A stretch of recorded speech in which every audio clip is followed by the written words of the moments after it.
గులాబీ చెట్లు, చామంతి చెట్లు, బచ్చలాకు, కనకాంబరాలు, కరివేపాకు మొక్కలు, చిక్కుడు పాదు కూడా ఉందండి. ఇంకా పూత అయితే రాలేదండి, ఇప్పుడే స్టార్ట్ అవుతుంది.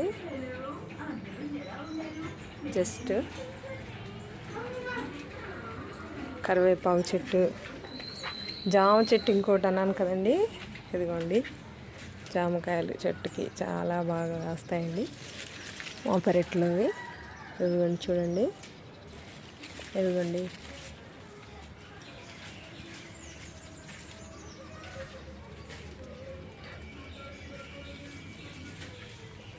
ముందు చెట్టుకి చూపించాను కదండి, ఇంకా కాయలు పెద్దవలేదు. ఈ చెట్టు కాయలు అయితే పెద్దగా వచ్చేసాయి చూడండి.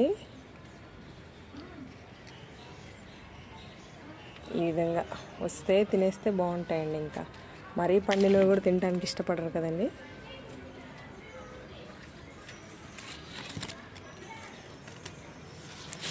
వర్షాల వల్ల ఈసారి కొంచెం కాయలు బాగా వచ్చాయండి.